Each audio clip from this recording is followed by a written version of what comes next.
You said profits. That's just the point about Amazon. The prices are low, yeah. The profits are non-existent. The most striking thing about this company, I think, is its scale, certainly. You know, I went down to the Amazon distribution center on the Cyber Monday, which, as it happens, is the day before the biggest online shopping day of the year, but saw this just amazing operation. One of their 80 distribution centers, or as they call them, fulfillment centers, because they want you to feel good about things there. And you see this incredible operation. It moves incredible volumes and disparate types of merchandise, but and at prices and at sort of a speed that's very expensive to do so. But when you look at the operating margins for this business, what you find over time is that these guys are not making a profit, at least they didn't last quarter, and are barely eking out a profit in the best of times. In fact, the long-term numbers for profits, I mean, you see it right there. There's your operating margins for this company. I mean, pathetically small, tiny operating margins. And so what that suggests is that these guys are willing to sell stuff at such low prices that they may never sell a profit. Now, make a profit. Now, Wall Street likes to look at this stock and bids the shares up fantastically, even as other retailers are reporting kind of crummy results for the holiday season here. There seems to be a belief on Wall Street that someday Amazon will get so big and they'll just turn a switch, raise prices, and start minting profits. One wonders if that day comes and they raise prices, if people continue to shop there. But once they raise prices, you know how fickle consumers are. They can simply stop clicking on Amazon and walk into Costco. I mean, that's the question, right, is what could happen for this. Wall Street, again, seems to give these guys a pass.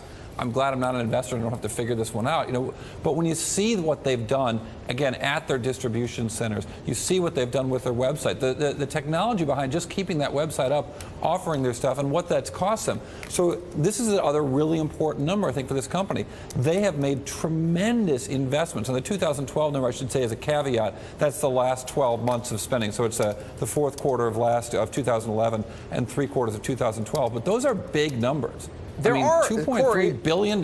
There are big believers, though, in this approach. I had the conversation not long ago with Eric Schmidt of Google, who is following, as you know, not a dissimilar strategy, giving away Android software for free and hoping that by creating a customer experience that transcends what you can get for the same price anywhere else, you'll lock people in and eventually you'll have the pricing power to create the operating margin. Google has double-digit operating margins to do this with from their search business. They're not running. Amazon has a very unique philosophy, maybe closest to Walmart of all the retailers out there, which is build a giant operation, eke out tiny profits, and eventually squeeze out all of your competitors where you can eke out a tiny profit. The thing is, it's not profitable right now. And that, I think, is something that investors don't seem to care about right now. There's a guy who asked a question in the last conference call.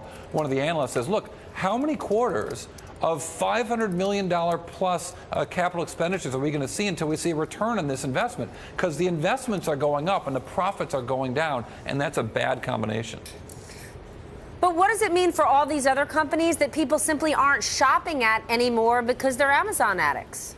Yeah, you know, and it's worth asking. I mean, just as Walmart rolled into more and more towns and sort of shut down main streets in small towns across America because other businesses couldn't compete, consumers won with lower prices. But where economies hurt because they didn't have all the employment, that the jobs got worse and the economy for individuals got worse, you can see the same kind of thing happening online, where online retailers can't compete when Amazon steps into their space. I mean, look what's happened to the book industry.